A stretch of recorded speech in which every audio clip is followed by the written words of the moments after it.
So today, let's see, can everybody see the screen okay? Yes. Peachy.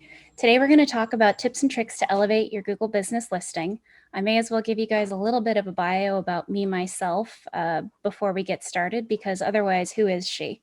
I am a Google local guide first and foremost. I came to the world of local SEO through the consumer side of things, which is this little icon up there in the corner. There are 150 million Google local guides worldwide. Of those 150 million, they picked about 152 of us for the last few years to attend a conference for the top contributors. I've made each of them. This picture you see here is me on the stage last year speaking about my work with local SEO and local businesses from the UGC side of things, which is the people who add the things that promote your business without you having to do anything about it. To give you an idea of what kind of contribution level it takes to get that kind of attention, I've made about 123,000 separate contributions to Google Maps over the last few years, including 65,000 photos that net over 128 million views. My reviews on Google Maps have only gotten about 1.6 million views, but it's not exactly shabby considering it's just a hobby. So today, I'm going to be telling you my top tips, not 3, but 4, because I just can't hold off, on how to promote your business on Google Maps. Now, we know that there is an official business channel for all of the Google business work, and the reason I'm in that is that when you contribute high enough on the user side, you start to pick up the trends that get things viewed and the most attention paid to them. And that's where all of my wisdom and knowledge comes from. The first tip we're going to cover today is treating your listing like a loved one. The second, let it go. The third, don't be cute. And the fourth, remember your purpose. I promised to keep this light, so I held out all of the technical information to give everybody more of a feel instead of the drinking from a fire hose experience that I usually have in workshops. So how do you treat your listing like a loved one? The first is that you check in often. Google measures a lot of different things when they consider how much traffic to send your listing, and one of them is how frequently you visit it from the Google Business interface. The next is to remember to adjust to the needs of your listing. Google Maps and Google Search are both impacted by user trends, not what you force into it. So if you notice something happening on your Google Business listing that may not be exactly what you want, but it's bringing you traffic, I strongly suggest that you go with the flow there and do your best to adjust the customer experiences in the ways that benefit your business and bring you the most income. Staying in touch via cell phone is also essential. Now, the Google Business interface can be accessed both from your computer desktop and from your cell phone. They care if you're logging in from one, both, or none, so make sure to stay in touch there. The fourth is to get your basics in order. There are certain blanks in your Google Business listing that they prompt you to fill in, and others that you just don't see data in unless you click and fill it in. You want to give them as much information as possible about your business listing so that they can put it in front of the eyeballs that are interested in paying you for your services. The fifth is to share your pictures and video. The difference between business listings that succeed and business listings that don't is very often the photographs and video that are present there. We all know that it costs money to put something in front of a set of eyeballs, but what you don't realize is that for a truly successful listing, your photo views can account for anywhere from 50 to 80% of your total views. The last is to take snapshots. Anyone who's ever used a Google business listing understands that they don't give you a lot of historical data or information. And this counts for changes, photos added, and the actual numbers that you have the opportunity to download and analyze on your own. If you want to know what's been happening with your listing, it's up to you to take a snapshot of its status, whether that's a screen cap or a written record. But it is mandatory for success that you see where you've been so you can choose where you're going. The next piece of advice is to let it go. We've all most likely had that experience where you see someone say something about your business on social media or in a public forum that just breaks your heart. We love our businesses, it's why we work in them, but it also means that when the bad things happen, we can have irrational reactions. When you see negative user-generated content, the most important thing to remember is that it's an opportunity, not a detriment. Any activity on a Google business listing increases its momentum. And even more than that, I've seen from firsthand experience with my clients over the years that a full 5-star rating will get less traction than one that has a little bit of variety. When people see these negative reviews and we all click on that 1 star, we're not looking to see what that person said. We're looking to see how the business responded. So remember that when you get into the opportunities to respond, don't panic, don't freak out. Remember that you're being judged in your reaction, not in the percepted experience of one person. My kids let a fly in the house, you guys. I don't appreciate it. The best way to prepare for these moments is to have a disaster plan. We've all run fire drills, we've all had earthquake drills. Sit down and consider the bad things that could happen to your listing on Google Maps, whether that means a compromise of privacy, a violation of HIPAA law, a statement of something that goes against regulation rules for your industry in your state, or just someone being straight up mean. If you think a little bit about what might happen, you can easily prepare how you would ideally respond in that situation and take away that knee-jerk impulse to do something drastic. The next point is to don't be cute. What do I mean when I say this? Specifically, these 2 photos were taken at the same location. One is of the environment, one is of an adorable dog. Now, if I were to post this on Instagram, that dog would get tons of likes and that empty room would get nothing. Fortunately for us on Google Maps and in Google Business, the algorithms are trained to recognize those things which are interesting, not those things which elicit an emotional reaction. When people come to your listing, they are looking for answers, decision-making information, and details about the actual working hours, mechanics, and services your business offers. So even though it's tempting to post things that are beautiful, filtered, stunningly cropped, the best results for your listings, data, and media is going to be exactly what the truth is: a straight up cell phone photo of the exact location, product, or process. This can be stressful for those of us who are used to marketing ourselves on LinkedIn where we need to promote, or on Instagram where we need to match a certain color aesthetic to feel like we've done a good job. But if you let yourself focus on what's really happening instead of trying to be cute, the results will teach you that that was the best approach. The next piece is to remember your purpose. This is probably my favorite.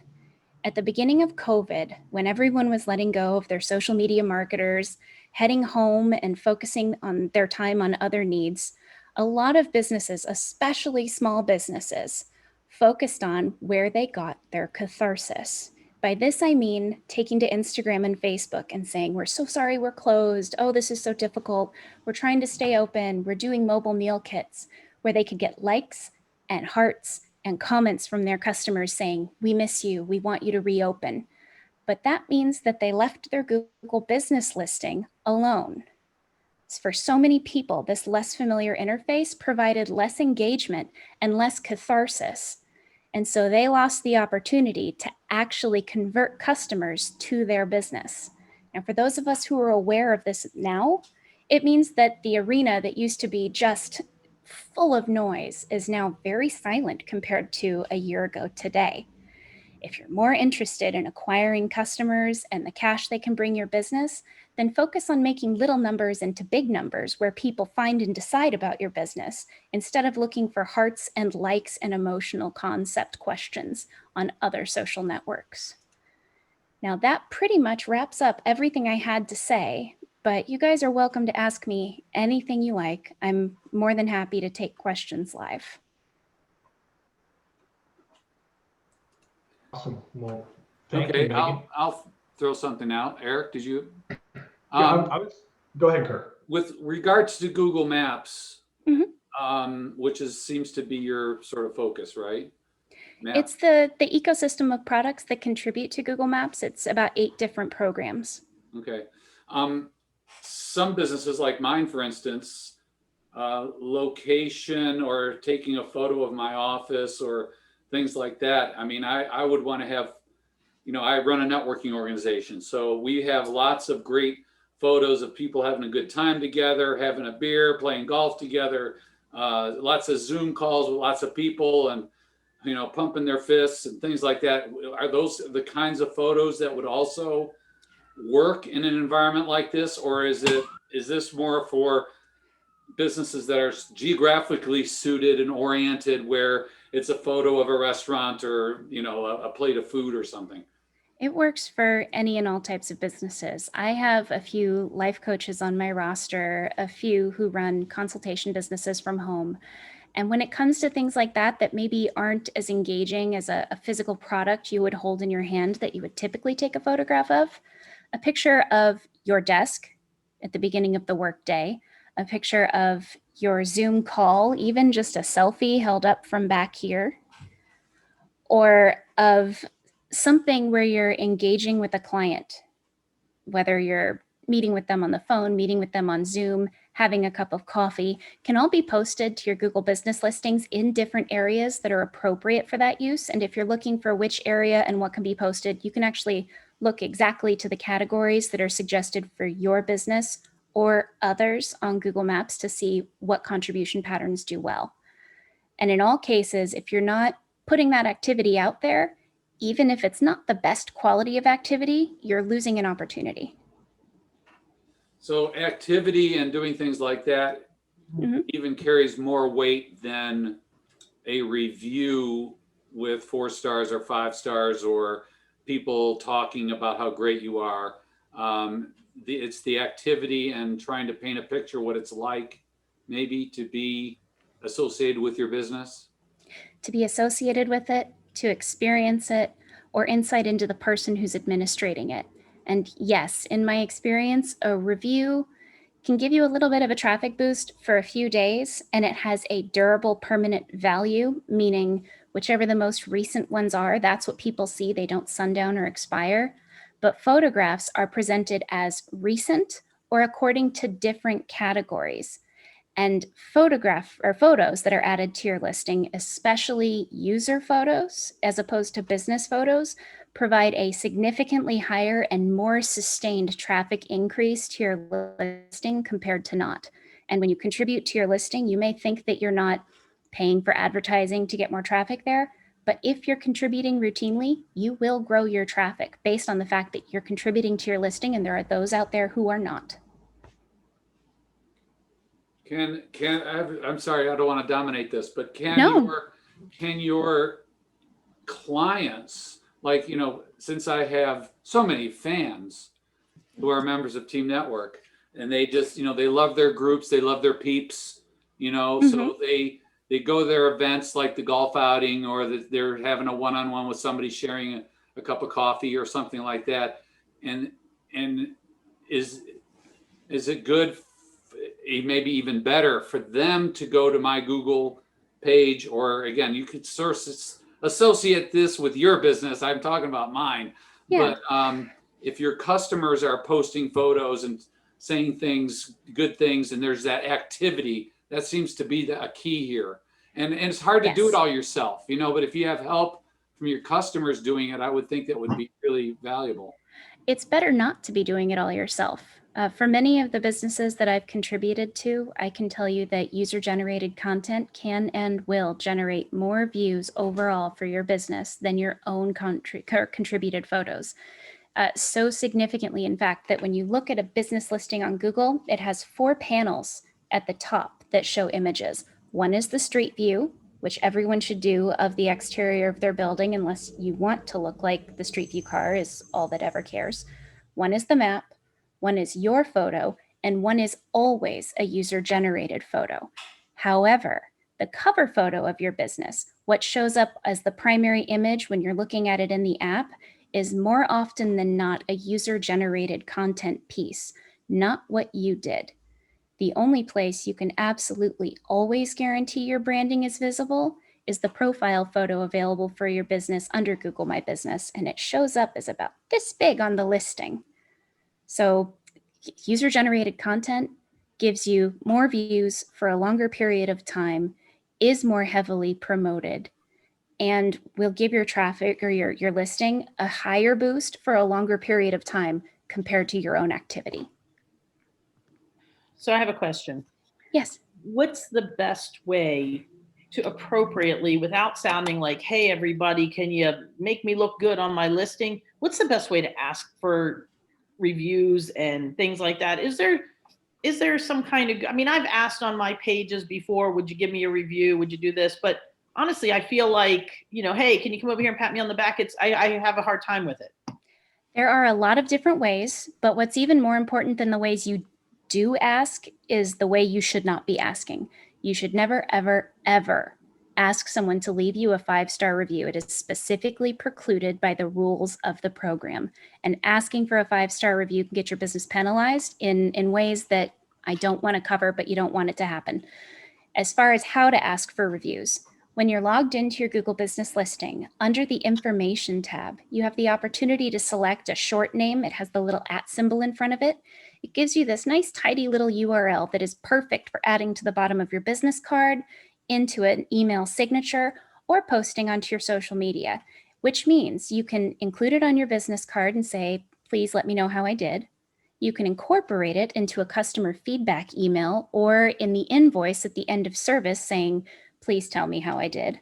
But you can also take your business's share link, the location for the URL, and post it to other forms of social media. We love to see how we did. Look at this great review we got on Google Maps, posted to Facebook, posted to LinkedIn, posted to other social media networking sites and other locations. Because if people feel like their contributions there are appreciated, they'll give you more. But what's even more important, and for many of my businesses, I've already emphasized this a bit, once you have 5, 6, 7 reviews, or as close to as many reviews as your nearest geographical competitors, you're better off saying, please post a picture of what we did. Please post a photo of the product. Please post a picture of this or that in action. Because with the more durable value of a photo, the higher traffic boost, and the fact that people will read only so many reviews, but they'll scroll through 5,000 photos and gain that much more impression. Pictures aren't just worth 1,000 words, they're worth hundreds of thousands of impressions. Cool. I like the idea of the photo. Cool. Thanks. It also, just a little tip, if you use some of the other programs that I use, specifically Google Crowdsource, which is a program that helps build the AI that is used on Google Maps, you'll discover that they are indexing via AI recognition the contents of Google Maps. So if you have a burger shop, you should be asking people to post pictures of your burgers because it's going to recognize what that is, and it will help you start to show up under those keyword search terms if you do it right. So asking for pictures of specific products that you're looking to have indexed to your SEO can do so much. Awesome. Megan, can you speak a little bit to the, well, first off, I guess the importance of folks claiming their Google business page, but then also some of the do's and don'ts, because as I've heard you explain before, Google is very particular about what they do like and do not allow to let you do, and just kind of some of the potential ramifications of it. Absolutely. So one of the things that I like to tell people when they call me or they attend conference calls or workshops and say, well, we're not participating. Yes, you are. Google adds anything and everything it can find to Google Maps. And the users have the option to add you to Google Maps as well. So you may not have asked for it, but sometimes one of your clients will have added your location along with their opinions, photos, and information about your business to Maps. If you haven't claimed your listing and cleaned up any duplicates or misinformation, it's kind of on you. And the use of Google Maps, and this leads to the claiming thing, using Google Maps is not a civil right, it's a privilege. Reading the terms and services and following the rules is essential. Now, when it comes to those terms and services, it means claim your listing and wait. When you click on the is this business owned in a Google Maps profile, or visit business.google.com and initiate the claiming service. And that's the thing everybody should be writing down if they haven't claimed their business, is business.google.com. It will tell you, we're going to send you a postcard. It should arrive in 7 to 10 days. You wait patiently for 10 days at least, maybe 14, because there are mail delays and things happen. And if you try to claim a business 3, 4, 5 times, it'll get harder to claim, to the extent that sometimes they'll say they sent a postcard, but it will never arrive. And I've worked with companies who hire someone to claim 500 locations. And they've got one gal sitting in an office over in Atlantic City trying to claim business locations in Canada and Florida and overseas. And those postcards never come because that you claim it from where you belong and you only claim it once, wait, claim it again, follow the rules. They're clear instructions. The more you kind of ding the bell and become a problem child, the less likely your listing is to be able, or the less likely your listing is going to be claimed smoothly. And gosh, oh, you know what? One last piece of essential information on that claiming for everybody. You're not allowed to have a Google business listing affiliated with a Google account that leaves reviews, which means that as a local guide, the people who leave the reviews, I have to manage all of my businesses under a completely separate account that never crosses into the realm of leaving reviews or qualitative based information on Google Maps. So if you have any question about whether or not you're claiming from the right account, can I claim from this account? Start a new email address. Claim from there. Treat it like a safety deposit box for your account. Make a super complicated password, write it down, stick it in the same place as your taxes. Because if you lose access to that business account, you're losing access to not only the information, but the wayfinding data that is so essential for your customers finding you. Some of the people that I've worked with, a sadly significant number of them, have had their phone number or email address changed. So somebody said earlier that they work with Coldwell Banker. I've worked with several real estate agents in the Seattle area who have their individual listings, didn't know they had them, but the phone number information had been changed to the brokerage number. So they weren't getting their direct calls, and the customers who were trying to reach them were getting redistributed to others who were more than happy for the additional leads. So hang on to it, monitor it, check in with it frequently. And if you have any questions, Google has terms and services that are really long and hard to read, but if you type it in, you'll also find really short, easy to understand help pages. And all you have to do is read the plain language information and follow the rules. And for folks, let's say they logged in and they're in that mixed scenario, right? They're managing from an account where they have left reviews. What's kind of the best course of action in your opinion for them? Okay, so if you are logged in to your Google business and you wonder if you have a compromised account, on the left-hand side at the very bottom, there's a user menu. It just says users, and you can click on it. It'll show you everybody who has access to your account. If you check each of the accounts that you have access through, the ones you're in control of, by logging into them and visiting maps.google.com to see if you've left any information, all you have to do is remove that access. So replace it with a clean or safe access and take the user off who is compromised. There's no big messy process to go through, and they're not out hunting for people who compromise the rules. But if your account is ever flagged for another reason and they find that compromise, my dad always used to tell me anyone can be fired for cause.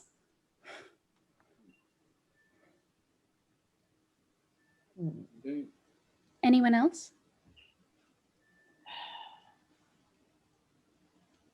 I can't think of anything myself. I mean, we all obviously Google is, the monster out there, but I assume that people are finding each other through other sources other than Google, right?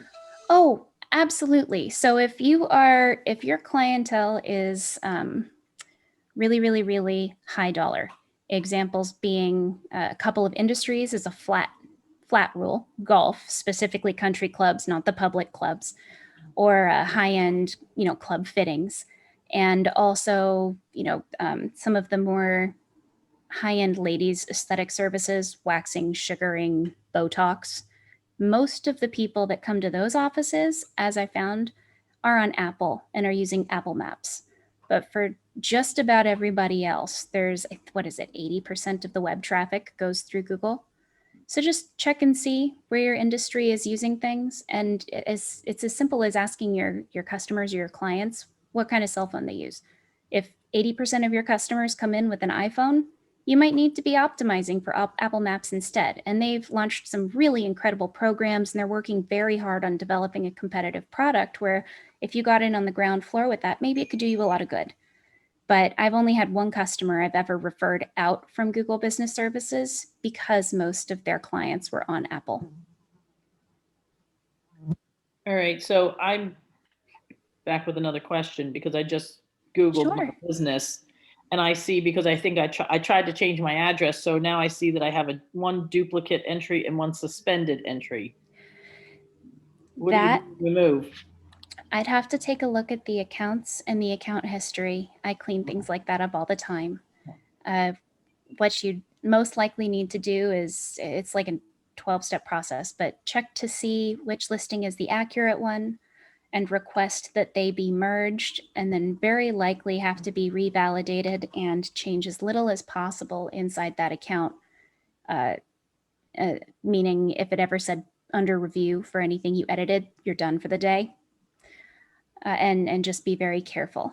You might be able to get an email going with the Google Business Service team. And there are also a couple of public forms available where you can submit requests for assistance, but they are limited very tightly to topicality. And I'd have to take a look and see if your listings had any of those activities taken against them, which would allow use of those direct assistance forms. Okay. All right. But don't edit your listing from your own local guide account. Make sure you only edit your listings from your business account, and don't ever review or edit competitors from either one. Leave your competitors alone. I'm not actually even sure. How do I tell? Because I actually do a lot of Google guide things. I've got quite a few, not as many as you, not even close, but quite a few. I think I'm a level 5, so you're a level 10. Hey, anything over level 5 is conference ready. You're good. Okay, good. So, where do I see where I'm pretty sure that's my personal one that I'm doing the reviews on. But visit that user tab inside your business, Google My Business Access, and you'll be able to see what it is from there. So I strongly recommend keeping your user images, your profile photo different between your business accounts and your personal accounts so that you can tell at a glance if it's the right account or the wrong account. If you have the same profile picture for everything, sometimes there can be confusion. Yeah, I definitely have different ones. My business one, I'm holding a knife. All right. So anyway, all right, I guess I got to play with that then carefully. Anyone else? Anybody else with questions for Megan? I have a question about how the maps work. Mm-hmm. When you first are looking at Google Maps, it'll show you the street map and like a half dozen businesses. Mm-hmm. And as you zoom in, more and more businesses will show up. What determines what businesses show up first? Whether or not you're my client. Okay. I've done extensive A/B testing over the last 36 years to figure out how to increase that zoom in, zoom out visibility. And what's nice to know is that if you do get yourself to be visible on that zoom in, zoom out, it translates to any other website where that Maps widget is embedded. Meaning if Susie's Hair Care has that Maps widget embedded and you have zoom in, zoom out visibility, anyone who looks at her map on her website is going to know you exist too. Wow.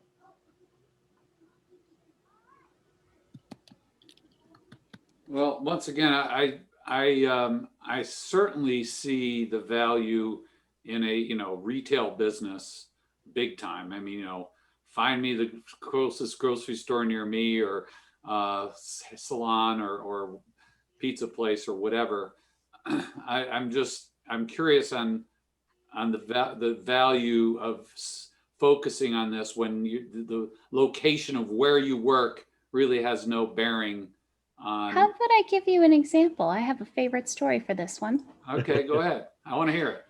I have a insurance salesman, a young man who was looking to take over his dad's insurance business, and dad had set a milestone. You have to get X number of new clients or X amount of annual business before I will start selling you the company. So I helped the son set up their Google business listing. And we did everything you should do to optimize the listing. It's a 90-day process that nobody really wants to do, or I wouldn't have a job. And the son kept calling me for the next few months, furious. He was The business was located in the Pacific Northwest, but he was frequently getting phone calls from progressive customers in the state of Georgia who had had a car accident. Who knows how or why, but the word Georgia meant that his business was showing up for that service area all the time. Oh my gosh, these people are calling me at 4 o'clock in the afternoon, 10 in the morning, and I can't do anything for them. I'm not their agent of record. Progressive won't let me look at their agreement, unless I'm their agent of record. Then a light went off. He got certified to sell Progressive insurance in Georgia. He now picks up between 2 and 6 new clients a week just because he picks up the phone for them when he's the one they call. I also have a few wealth managers that I service in my area. Now, anyone who's in wealth management is familiar with the very tight limitations on what kind of information you're allowed to put out there. However, the culpability of incorrect information supersedes the risk of having your listing managed directly by you.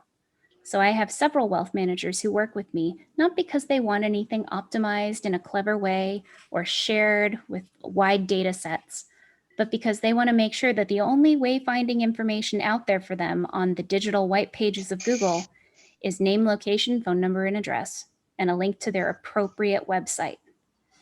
And the maintenance and correction of that information is essential because occasionally Google gets a little bit excited and they import massive databases, which means about 3 years ago, I got a phone call from a hospital in Montana. All of the pharmacy technicians and pharmacists in the state had been imported and had listings created for them. And suddenly, all of their pharmacy technicians and pharmacists for this entire hospital facility had listings located right on top of their inpatient pharmacy. Not outpatient, not picking anything up. We're talking the people who were mixing and administering chemotherapy. And getting that removed and cleaned up was everything to them because it compromised the safety and the privacy of those inpatient pharmacists and technicians. Wow. Mm-hmm. And if you don't have your listing out there as the first one, someone else will add you eventually. And whoever puts their foot in the arena first, whoever's got their hokey pokey going on first, is the one who gets to say, the new guy's the duplicate, take it down. But if you come to the party after you've been added, now you're the one who looks like a fake.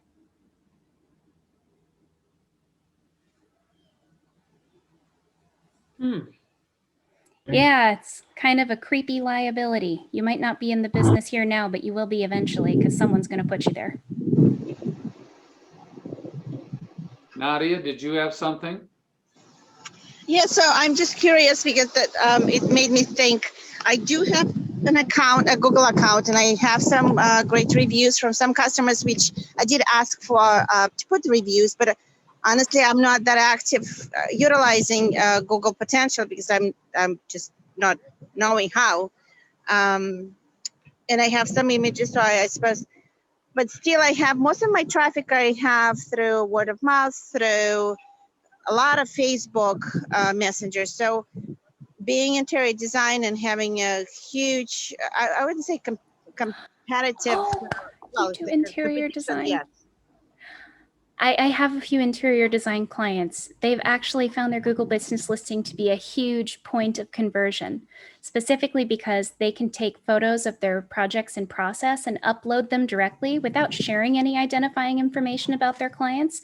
And people love to scroll through interior design photos and progress pictures. And what's even cooler than that is you can get Google or 360 cameras, which are just like you hold it over your head and click the button and it takes a 360 image.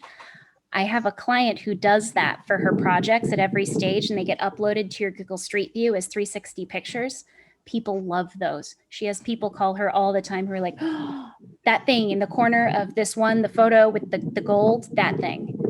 And it may not be somewhere that people discover you, talk to their friends about you, book you. But when someone looks you up, if that first point of contact they have with your business looks like garbage, you're starting out 10 feet behind instead of 10 feet ahead. So at minimum, making sure that your listing is brand reflective is huge, especially in an aesthetic business. Of course, yes, and that's something that I want to look into. And another question: do you work individually with people? Like, if I wanted to ask you for like a conference or for you to have some input and guidance, do you work? I do take on individual clients. I have one-on-one coaching. I do hands-off optimizations for the business owners who are willing to just send me a list of what they need or what I need so that I can do it for them, because there is kind of a secret sauce way to doing it correctly, quickly, and for the most outcome. And then also I do run workshops both for the DIYer or for someone who just wants to brush up their knowledge.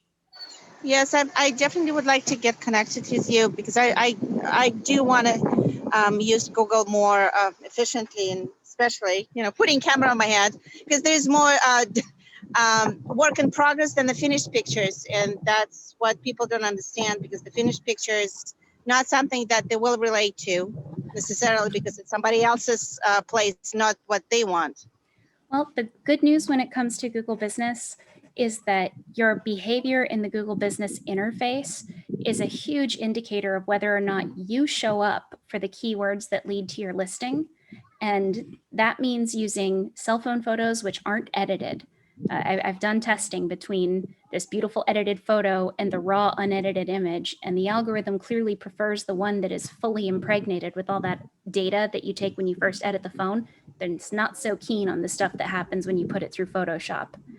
And the beauty of that means your raw photos in progress are going to get you in front of more eyeballs, and from there your brand can do the converting. But Certainly, the first song and dance is for the AI. Certainly appreciate. Guys, I'm sorry for hugging the conversation. Because my images are mostly Facebook and Instagram, and I don't see that I get more clicks from Moscow than I get clicks from Potomac. That happens. That absolutely happens.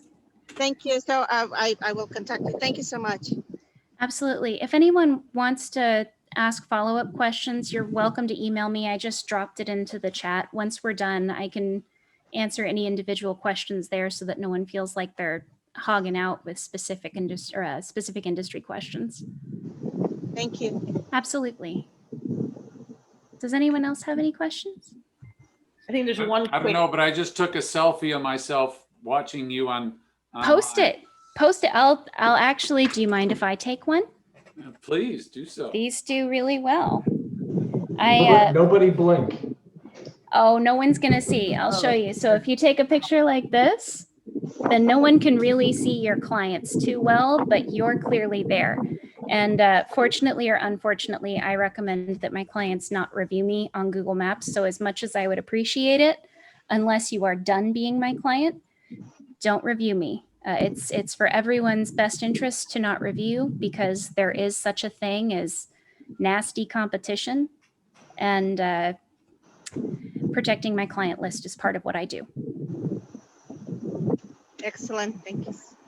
Absolutely. Anyone else have any more questions? I'm going to re-ask one general question just Sure. because I think will help us all. The thing about, you said to delete your name off of, if you've been doing reviews, which one are you supposed to delete? The business one or the personal one, or change or whatever? Make sure that any Google accounts that have left reviews or ratings, any sort of qualitative information on Google Maps as a reviewer, are unlinked from your business account. And if you need to, start a fresh email address for access to your business account. The alternative is a really lengthy cleaning your account process that you don't want to hear about. So if my business is already attached to my personal account somehow here, start a new email address that's clean so that you have no questions. So I just take my business off of my personal one.